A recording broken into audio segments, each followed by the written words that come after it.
banding ditolak, masih ada kasasi. Kasasi ditolak akan PK. Kan saya udah bilang dari awal, ini gongnya tuh nanti di PK.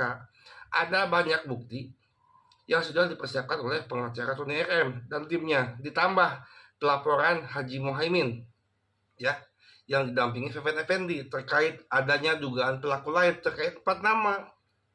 Dasarnya apa? Ya CCTV 0501 yang kubu sebelah nggak mau bahas. Mereka percaya itu Prio. Buktinya apa? Kata Prio, bukan saintifik ya. Percaya kata Prio. Kemudian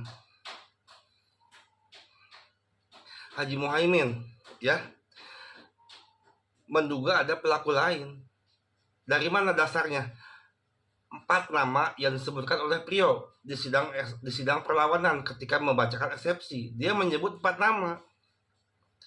Walaupun 4 nama itu tidak disertakan dalam vonis hakim, tetapi disertakan oleh pengacara Tony RM dalam memori banding Ririn Rifanto.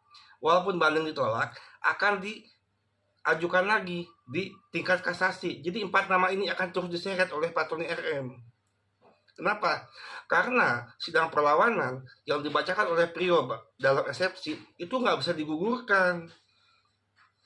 Ya, eksepsi Prio tidak bisa gugur walau tidak dipakai oleh hakim dalam memvonis, tetapi itu fakta persidangan. Ayo, ingat ya, 4 nama ini akan selalu terseret. Ditambah laporan Haji Muhaimin ini akan menguatkan untuk pencarian terhadap 4 nama. Bagaimana ini Polres Indramayu? Progresnya sudah 2 minggu loh laporan itu masuk, belum ada press release apapun terkait dugaan 4 nama. Simpel ya, pengacara Tony RM dan Fefen Effendi akan mempertanyakan uji hasil lab 4 Mabes Polri terkait CCTV 0501. 100% itu akan dinyatakan bukan Prio, artinya ada pelaku lain. Itu senjata pamungkas, senjata andalan yang sudah dipublikasikan, ya kan, yang kita sering bahas. Senjata lain belum ada. Contohnya apa? Dalam sidang kesaksian saudara Niko, sepupu Budi, dia mengatakan bahwa pasca kematian Haji Sahroni sekeluarga, ada pihak dari BJB yang bolak-balik mendatangi rumah korban untuk mempertanyakan siapa ahli waris. Kenapa? Karena Budi mempunyai utang piutang terhadap BJB sebesar 260 juta yang baru dibayar 50 juta. Jadi kurang lebih masih tersisa 210 juta hutang Budi kepada BJB. Artinya pihak pelapor Haji Muhaimin berhak meminta salinan data, rekaman atau apa? Transkrip ya, aliran dana keluar masuk di rekening BJB Budi Awaludin. Nah, nanti akan terlihat apakah ada uang aliran masuk ya, transaksi keluar masuk yang kata Ririn Budi punya utang sama Aye sebesar 150 juta yang baru dibayar 30 juta. Ada tidak transaksi itu? Rekening koran, rekening BJB Budi akan di print out oleh pihak pelapor Haji Muhaimin. BJB nggak bisa bohong ya, karena kesaksian Niko ini di persidangan. Budi punya utang ke BJB 260 juta. Artinya Budi punya rekening bang. Makanya dari awal saya bilang, mana ini rekening Budi? Mesti dilacak, dicek. Ya kan? Ada aliran dana dari siapa saja. Apakah keterangan Ririn benar? Ada utang piutang. Kemana saja transferan dari Budi? Kan bisa dilacak itu ke rekening siapa, atas nama siapa, alamatnya di mana.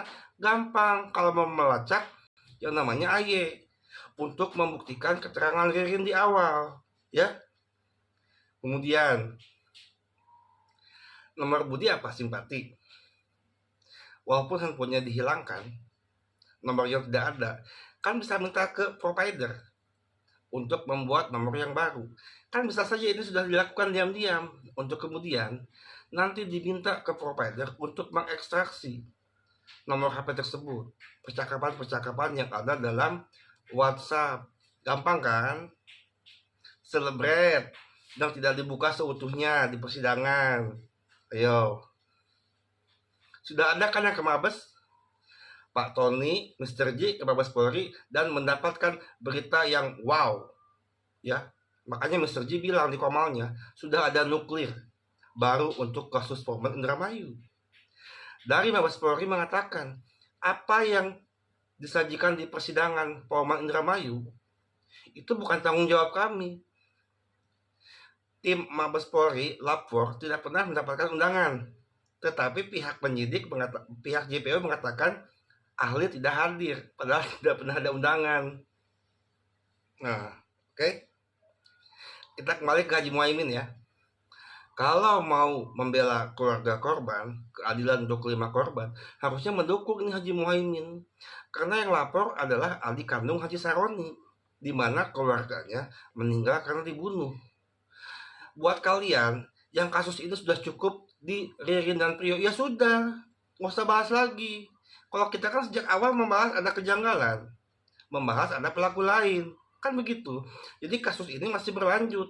Buat kita yang percaya dengan banyaknya kejanggalan, adanya dugaan rekayasa dan skenario, serta adanya pelaku lain, ini akan terus membahas, tidak akan pernah padam dan tenggelam kasus Polman Indramayu ini. Kenapa? Karena berarti belum ada keadilan bagi kelima korban. Itu loh. Kejanggalan ini begitu banyak. Saya orang bodoh, netizen biasa gitu. Tapi bisa melihat kejanggalan di kasus ini banyak. Kenapa orang-orang yang merasa pintar, yang merasa cukup hanya Riri dan Prio, tidak mau bahas kejanggalan? Ada apa? Mereka teriak, kita ini buzzer. Sekarang yang buzzer siapa? Ya,